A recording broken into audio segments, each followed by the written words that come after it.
Aos 67 anos, Helena vive sozinha numa casa que já foi cheia de risos, agora marcada apenas pelo silêncio pesado do abandono. Viúva há 3 anos, foi esquecida pelos filhos, ignorada pelos vizinhos e invisível ao mundo. Numa noite de solidão absoluta, quando contemplava desistir de tudo, ela recebe a visita mais improvável de sua vida. Um jovem de sorriso luminoso que se apresenta como Carlo Acutis, o beato italiano falecido em 2006.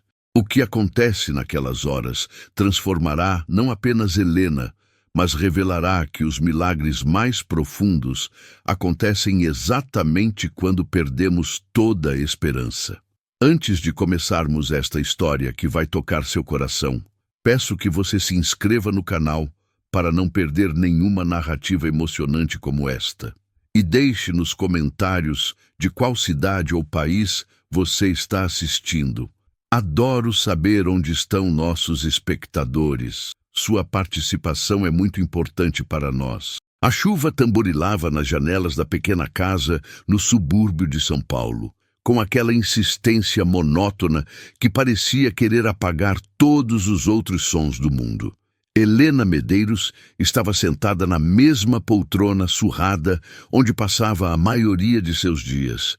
Aquela poltrona verde musgo que Francisco, seu falecido marido, havia comprado num leilão há mais de 20 anos. Os dedos enrugados dela traçavam o mesmo caminho de sempre sobre o braço gasto do móvel, seguindo as linhas invisíveis de memórias que só ela podia ver. 3 anos. 3 anos. 2 meses e 14 dias desde que Francisco fechara os olhos pela última vez, apertando a mão dela com uma força surpreendente para alguém tão debilitado pelo câncer. Ele dissera, "Te amo." Foram suas últimas palavras, simples e perfeitas como tudo que havia entre eles durante 42 anos de casamento. Helena olhou ao redor da sala pequena, com suas paredes que já foram brancas e agora exibiam um tom amarelado do tempo. Fotografias emolduradas pendiam ligeiramente tortas nas paredes, rostos sorridentes de uma época em que aquela casa respirava vida. 3 filhos ela criara ali: Roberto, o primogênito que agora morava em Portugal e mal retornava às suas ligações. Mariana, a do meio, consumida pela carreira de executiva em São Paulo, sempre ocupada demais para visitar. E Pedro, o caçula, que havia se mudado para o interior com a nova esposa e parecia ter apagado da memória o endereço da casa onde crescera. O relógio da parede marcava 7 da noite. O noticiário da televisão murmurava coisas sobre política e economia que Helena não conseguia mais processar. Tudo parecia tão distante, tão irrelevante. Ela se levantou com esforço, sentindo o peso dos anos nos joelhos, e arrastou-se até a cozinha. A geladeira semi-vazia a encarou quando ela a abriu. Um pedaço de queijo ressecado, 3 ovos, uma garrafa de leite que venceria em 2 dias. Não tinha fome, nunca tinha fome. Comia apenas por obrigação, pequenas porções sem gosto que mastigava mecanicamente enquanto o silêncio da casa ecoava ao seu redor como uma catedral vazia. Os vizinhos? Bem, os vizinhos tinham suas próprias vidas. Dona Carmen ao lado acenava educadamente quando se cruzavam, mas nunca parava para conversar. O jovem casal do outro lado mal sabia seu nome. E a família em frente estava sempre correndo, sempre atrasada para algum compromisso importante demais para incluir uma viúva solitária. Helena voltou para a sala, mas não para a poltrona. Desta vez, caminhou até o pequeno oratório que mantinha num canto, uma prateleira simples com uma imagem de Nossa Senhora, um crucifixo de madeira e uma vela que raramente acendia. Ao lado, uma fotografia que ela havia imprimido alguns meses atrás, num impulso estranho que não conseguia explicar completamente. Era a imagem de um menino de olhos brilhantes e sorriso radiante, Carlo Acutis.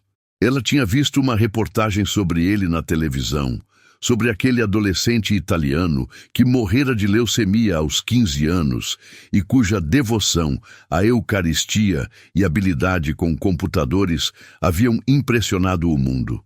Beatificado em 2020, ele se tornara um símbolo de santidade jovem, de fé vivida intensamente, mesmo numa vida breve. Algo naquela história tocara Helena profundamente. Talvez fosse a ideia de que a vida, por mais curta que fosse, podia ter tanto significado. Ou talvez fosse simplesmente a necessidade de acreditar em algo, em alguém que ainda se importava com as orações sussurradas de uma velha esquecida pelo mundo. Beato Carlo, ela murmurou, olhando para a fotografia com lágrimas formando-se nos cantos dos olhos. Eu sei que você não me conhece. Sei que há milhões de pessoas mais importantes, mais dignas da sua atenção, mas eu não aguento mais. A solidão está me matando devagar, Carlo. Meus filhos me esqueceram. Eu criei 3 vidas, dediquei cada minuto da minha existência a eles, e agora sou como um móvel velho que eles não querem mais, mas sentem-se culpados demais para jogar fora. A voz dela quebrou, mas continuou. Francisco está com Deus, eu sei disso. E eu só queria sentir que ainda importo para alguém, que minha vida ainda tem algum propósito. Me ajuda a encontrar uma razão para acordar amanhã. Por favor. A chuva intensificou-se lá fora e um trovão distante fez a casa tremer levemente. Helena enxugou as lágrimas com as costas da mão e suspirou profundamente. Que absurdo! Pensou consigo mesma. Uma velha boba pedindo milagres a um santo adolescente, como se o céu tivesse tempo para sua insignificante tristeza. Ela estava prestes a se afastar quando um clarão de luz preencheu a sala.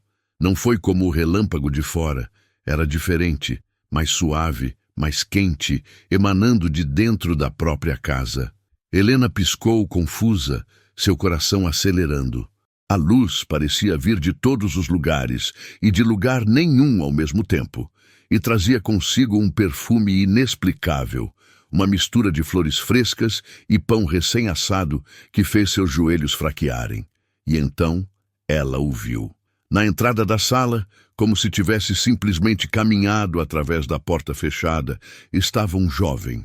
Não podia ter mais de 15 ou 16 anos, vestindo jeans e uma camiseta simples. Seu cabelo castanho caía despreocupadamente sobre a testa, e seus olhos, Deus do céu, aqueles olhos, brilhavam com uma luz que não era deste mundo. Era o mesmo rosto da fotografia no oratório, mas vivo, respirando, sorrindo com uma doçura que fez o coração de Helena quase parar.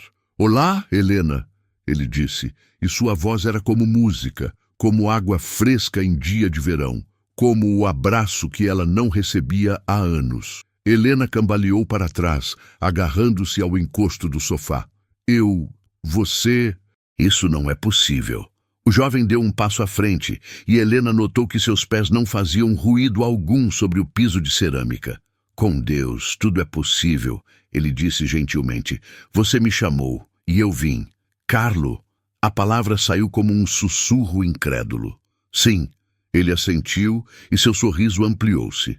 "Eu sei que é difícil acreditar, mas seus joelhos doendo, o cheiro de alfazema do sabonete que você ainda usa, porque era o preferido do Francisco, a mancha de café na sua blusa que você não percebeu esta manhã. Tudo isso é real, Helena. E eu também sou." As pernas dela cederam, e Helena sentou-se pesadamente no sofá, sua mente girando entre o terror, a incredulidade e algo perigosamente parecido com esperança. "Por quê? Por que você viria aqui? Para mim?" Carlo aproximou-se e, para seu espanto absoluto, sentou-se ao lado dela no sofá como um neto visitando a avó. Havia uma realidade tangível nele.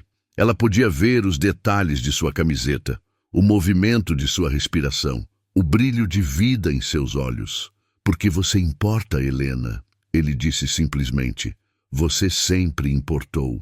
E quando alguém chora de verdade, quando alguém se sente completamente abandonado e ainda assim encontra força para rezar, isso ressoa através de toda a eternidade. Mas eu sou ninguém, Helena protestou, lágrimas correndo livremente agora. Uma velha inútil que ninguém quer. Você acha que Deus mede o valor de alguém pela quantidade de visitantes que recebe? Carlo perguntou, e havia uma ternura em sua voz que quebrava e curava ao mesmo tempo. Helena, você criou 3 vidas. Trabalhou como faxineira durante 20 anos para dar educação aos seus filhos. Cuidou do Francisco quando ele estava doente, mesmo quando estava exausta demais para ficar de pé. Alimentou vizinhos que passavam fome sem nunca contar para ninguém. Rezou por pessoas cujos nomes você nem sabia. Como você sabe tudo isso? Ela perguntou maravilhada. Porque cada ato de amor, por menor que seja, está escrito no coração de Deus. Carlo respondeu. E eu aprendi, Helena, que a santidade não está nas grandes obras que o mundo aplaude. Está nos gestos invisíveis, nos sacrifícios que ninguém vê, na fidelidade dia após dia, mesmo quando ninguém está olhando. Helena sentiu algo se partir dentro dela. Não de dor, mas de alívio, como uma represa finalmente se rompendo depois de conter as águas por tempo demais. Ela soluçou e, para sua surpresa, sentiu uma mão quente segurar a sua. Carlo estava tocando-a. Seus dedos jovens envolvendo sua mão enrugada com uma delicadeza infinita. Mas meus filhos, ela começou, eles me abandonaram. Depois de tudo que fiz, eles estão perdidos. Carlo disse suavemente, perdidos na correria deste mundo, nas preocupações que parecem tão urgentes, mas são tão vazias. Isso dói, eu sei. Mas o abandono deles não define seu valor, Helena. Você não é o que os outros fazem com você. Você é o que faz com o amor que Deus colocou em seu coração. Eu não sei se tenho mais amor para dar, Helena confessou em voz baixa. Estou tão vazia. Carlo apertou sua mão gentilmente. Quer que eu te mostre algo? Antes que ela pudesse responder, a sala ao redor começou a mudar. Não desapareceu. Estava tudo ainda lá, mas como se uma cortina invisível tivesse sido puxada, revelando outra camada de realidade que sempre estivera presente, mas invisível. Helena ofegou. A sala estava cheia de luz, não a luz artificial das lâmpadas, mas uma luminosidade viva, pulsante, que emanava de figuras. Havia figuras por toda parte, seres radiantes que ela não conseguia olhar diretamente sem que os olhos ardessem, mas podia perceber suas presenças como ondas de calor e amor. Anjos, Carlo explicou tranquilamente. Eles sempre estiveram aqui com você, Helena. Cada noite em que você chorou sozinha, eles choraram com você. Cada refeição silenciosa, eles estavam à mesa. Você nunca esteve abandonada. Nunca esteve sozinha. Eu não sabia, Helena sussurrou, maravilhada e aterrorizada ao mesmo tempo. E tem mais. Carlo fez um gesto e a visão mudou novamente. De repente, Helena podia ver através das paredes, através das distâncias. Viu Roberto em Portugal, sentado diante do computador às 3 da manhã, o rosto marcado pela exaustão e algo mais, arrependimento. Viu Mariana em seu apartamento luxuoso, cercada de conquistas profissionais, mas completamente vazia, olhando para o telefone e digitando uma mensagem para a mãe que apagava sem enviar todos os dias. Viu Pedro no interior, abraçando sua esposa grávida, mas com lágrimas nos olhos, enquanto olhava uma foto antiga da família. Eles sofrem também, Carlo disse. A distância que criaram machuca a eles tanto quanto a você. Eles só não sabem como atravessar o abismo que cavaram com suas escolhas. Tem medo de que seja tarde demais, de que você não os perdoe, de enfrentar a própria culpa.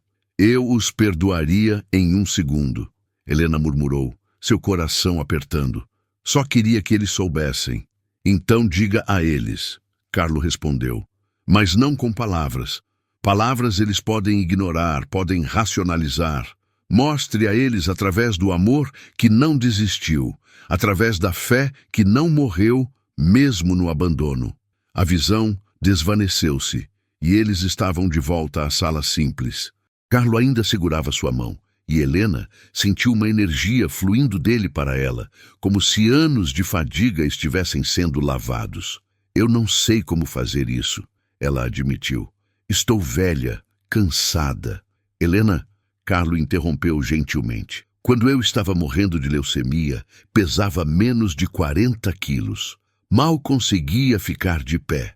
Mas foi naqueles últimos dias, na minha maior fraqueza, que fiz meu maior trabalho. Porque aprendi que Deus não precisa da nossa força. Ele precisa da nossa disponibilidade. Ele se levantou e Helena sentiu um momento de pânico. Não queria que ele fosse. Não queria voltar à solidão. Como se lesse seus pensamentos, Carlos sorriu. Eu não vou te deixar sozinha, nunca mais. Mas preciso que você entenda algo importante. Eu não vim aqui para resolver todos os seus problemas. Vim para te mostrar que você tem tudo o que precisa para transformar sua dor em propósito. Mas como? Helena perguntou, levantando-se também, sentindo-se surpreendentemente firme sobre as pernas. Primeiro, quero que faça algo por mim. Amanhã de manhã, quero que vá até aquela padaria na esquina, a que você sempre passa, mas nunca entra porque acha muito cara. Compre um pão doce. E enquanto come, quero que observe as pessoas ao redor. Realmente observe. Isso é tudo? Helena perguntou confusa. É um começo, Carlo respondeu. E depois, quero que escreva uma carta. Não pelo computador à mão, para cada um dos seus filhos. Não uma carta de acusação ou cobrança.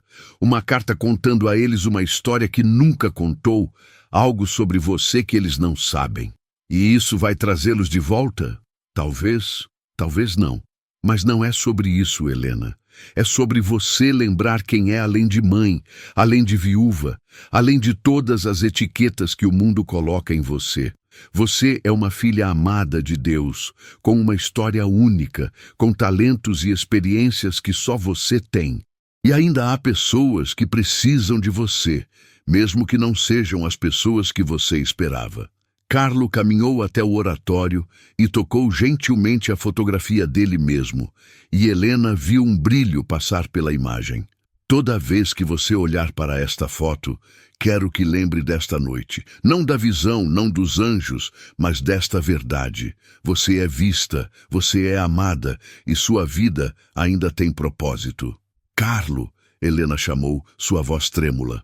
Eu tenho tanto medo. Medo de acordar amanhã e descobrir que tudo isso foi um sonho, que voltarei a estar sozinha e vazia. O jovem beato virou-se para ela e seus olhos brilharam com uma compaixão tão profunda que Helena sentiu como se estivesse olhando diretamente para o coração de Deus. O medo é real, Helena, mas o amor é mais real ainda, e o amor nunca a abandona, mesmo quando você não consegue senti-lo. Prometa-me que vai tentar. Só um dia de cada vez. Pode fazer isso? Helena respirou fundo, sentindo algo que não sentia há anos. Não felicidade exatamente, mas algo mais fundamental. Esperança. Posso tentar. Isso é tudo que Deus pede. Carlo disse sorrindo. Tentativa, fidelidade. Um passo de cada vez, mesmo quando o caminho está escuro. A luz na sala começou a intensificar-se novamente e Helena soube que era a hora. Você precisa ir, não é? Meu corpo está no céu, mas meu amor está sempre aqui, Carlo respondeu. Especialmente com aqueles que se sentem abandonados, porque eu sei como é. Nos meus últimos dias, muitos dos meus amigos não conseguiam me visitar. Doía demais, assustava demais. Mas eu aprendi que estar sozinho não significa estar abandonado. Deus estava ali, em cada respiração difícil, em cada momento de dor. Ele abriu os braços e Helena, sem pensar, correu para eles. Abraçar Carlo era como abraçar luz líquida, calor e paz condensados em forma humana. Ela sentiu anos de dor começarem a se dissolver, não desaparecendo completamente, mas transformando-se em algo mais suave, mais manejável. Obrigada, ela sussurrou contra o ombro dele. Obrigada por me ver. Sempre, Carlo murmurou. Sempre veremos você. E quando chegar sua hora, quando realmente for para casa, Francisco estará esperando. E eu também. Mas ainda não, Helena. Ainda há trabalho para você fazer aqui. Ele se afastou gentilmente, e a luz ao redor dele intensificou-se até que Helena teve que fechar os olhos. Quando os abriu novamente segundos depois, ela estava sozinha na sala. Mas não era o mesmo tipo de solidão. O ar ainda carregava aquele perfume impossível de flores e pão, e uma quentura permanecia em seu coração, como brasas de uma fogueira que nunca se apagariam completamente. Helena olhou para o relógio. Eram 7h15. Apenas 15 minutos haviam passado, mas ela sentia como se tivesse vivido uma vida inteira naqueles momentos. Ela caminhou até o oratório com pernas que pareciam mais fortes, mais firmes. A fotografia de Carlo Acutis estava exatamente como sempre estivera, mas quando Helena olhou para ela agora, jurou poder ver um brilho especial nos olhos do jovem, como um segredo compartilhado entre amigos. Um dia de cada vez, ela murmurou para si mesma, eu posso fazer isso. Naquela noite, pela primeira vez em 3 anos, Helena dormiu profundamente, sem pesadelos, sem acordar a cada hora. E quando o sol nasceu na manhã seguinte, ela se levantou com um propósito que não sentia há muito tempo. A padaria na esquina tinha um cheiro maravilhoso quando ela entrou às 8 da manhã. O padeiro, seu Antônio, um homem de meia-idade com farinha nas mãos e um sorriso cansado, olhou surpreso ao vê-la. Dona Helena, quanto tempo! Pensei que tinha se mudado. Não, ela respondeu sorrindo de volta. Apenas... estava perdida, mas estou tentando me encontrar de novo. Ela comprou o pão doce e sentou-se numa mesinha pequena perto da janela. E enquanto saboreava cada pedaço doce e macio, ela observou. Realmente observou. Viu uma mãe jovem lutando para controlar 2 filhos pequenos enquanto fazia o pedido, exaustão em cada linha de seu rosto. Viu um homem idoso tremendo ao tentar pegar o troco, claramente sofrendo de Parkinson. Viu uma adolescente com olhos vermelhos de choro, mexendo no celular com dedos nervosos. Dor. Havia tanta dor ao seu redor, tanta gente carregando fardos invisíveis, e de repente Helena entendeu o que Carlo tentara dizer. Ela não era a única sofrendo, não era a única abandonada, assustada, se sentindo invisível. Sem pensar muito, ela se levantou e caminhou até a mãe jovem. Desculpe incomodar, querida, mas seus filhos são lindos. Quer que eu segure o bebê enquanto você pega a sua comida? Criei 3, sei como é. A jovem olhou para ela com surpresa e gratidão tão palpável que Helena sentiu lágrimas se formarem. Sério? Deus te abençoe, senhora. Sério mesmo. Por 10 minutos, Helena segurou aquele bebê rechonchudo que cheirava a talco e leite, sentindo um peso quente e vivo em seus braços, que despertou memórias de décadas atrás. O bebê a olhou com olhos grandes e curiosos, e algo dentro de Helena, que estava congelado, começou a derreter. Quando devolveu a criança, a mãe tinha lágrimas nos olhos. Obrigada. Você não imagina o quanto isso significa. Eu estava quase tendo um ataque de pânico. É tão difícil fazer tudo sozinha. Eu sei, Helena disse suavemente. Mas você não está sozinha e está fazendo um trabalho maravilhoso. Aquela tarde, Helena pegou caneta e papel. Não tinha escrito uma carta à mão há anos e começou a escrever para Roberto. Meu querido filho, ela começou, quero te contar sobre o dia em que decidi ser professora antes de você nascer. Eu tinha 20 anos. A história fluiu dela, memórias que ela nunca compartilhara, sonhos que deixara de lado para criar sua família, alegrias e medos que guardara só para si. Não cobrava, não acusava. Apenas compartilhava pedaços de si mesma que seus filhos nunca conheceram. Escreveu para Mariana sobre o primeiro emprego, sobre como era ser mulher numa época diferente. Escreveu para Pedro sobre o dia em que conheceu Francisco, sobre o que era amor verdadeiro além dos contos de fadas. Enviou as cartas sem expectativas e continuou, dia após dia, a viver intencionalmente. Começou a frequentar a padaria regularmente, conhecendo os rostos, aprendendo nomes. Ofereceu-se para ajudar seu Antônio a organizar o estoque algumas manhãs, apenas pela companhia. Começou a ir à igreja de novo, não apenas para sentar passivamente, mas para oferecer-se como voluntária na distribuição de alimentos. E lentamente, muito lentamente, sua casa começou a mudar. Não estava mais tão silenciosa. Ela convidava a mãe jovem da padaria, Juliana, para tomar café às vezes.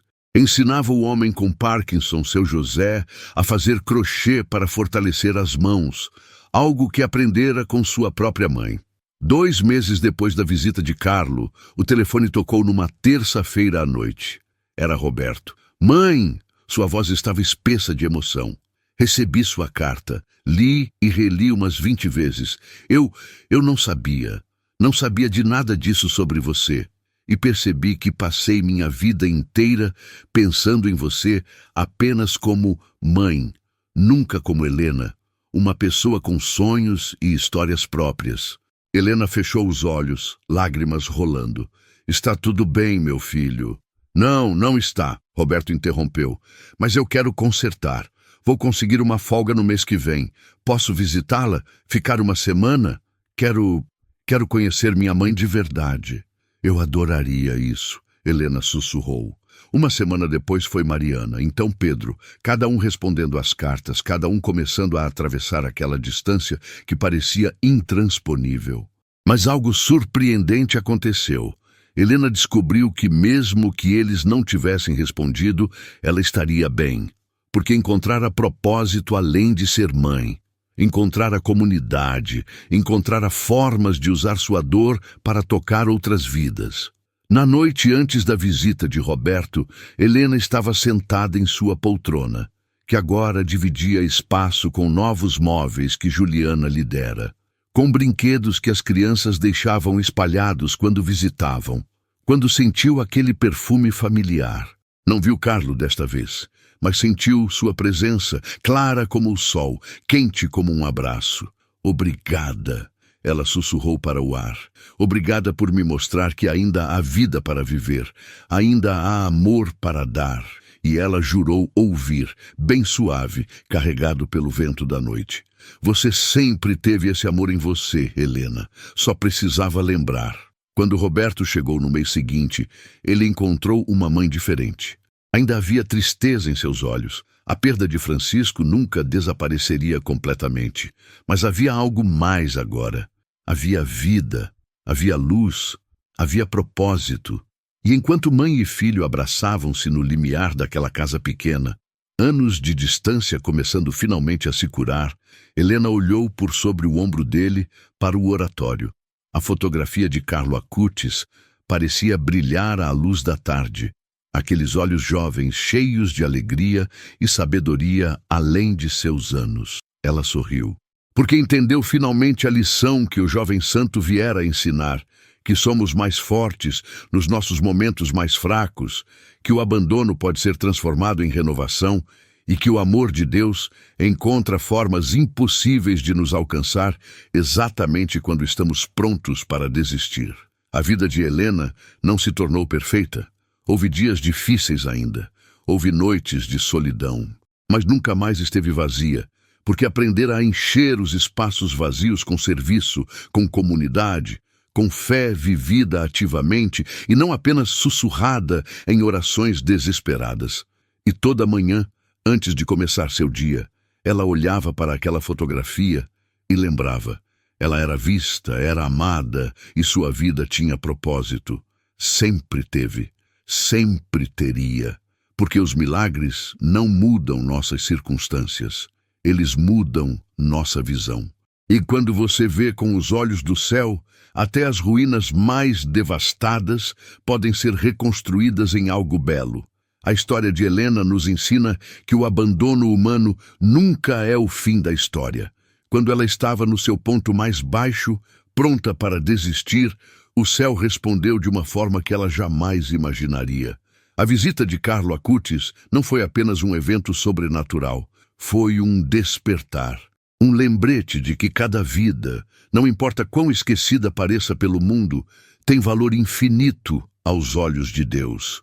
O verdadeiro milagre não foi a aparição em si, mas a transformação que ela provocou. Helena aprendeu que sua identidade não estava definida pelo abandono de seus filhos ou pela perda de seu marido, mas pelo amor incansável que Deus tinha por ela. E quando entendeu isso, quando realmente absorveu essa verdade, ela pôde transbordar esse amor para outros. Juliana, seu José, a comunidade ao seu redor que também sofria em silêncio. Os filhos de Helena eventualmente retornaram, sim. Mas o mais importante é que Helena não precisou mais deles para se sentir completa.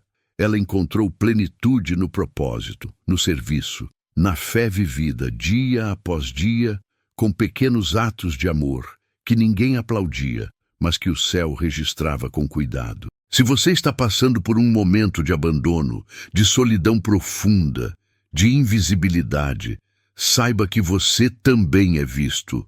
Suas lágrimas não caem no vazio, seus clamores são ouvidos, e às vezes, quando menos esperamos, a resposta vem de formas que nunca imaginaríamos. Através de um jovem santo que entende nossa dor, através de um propósito renovado, através da descoberta de que ainda há muito amor em nós para dar. Agora, se esta história tocou seu coração, por favor, inscreva-se no canal para receber mais narrativas inspiradoras como esta. E deixe nos comentários de onde você está assistindo. Adoro saber que esta mensagem está alcançando corações ao redor do Brasil e do mundo. Sua presença aqui é importante. Você é importante. Que Deus abençoe cada um de vocês.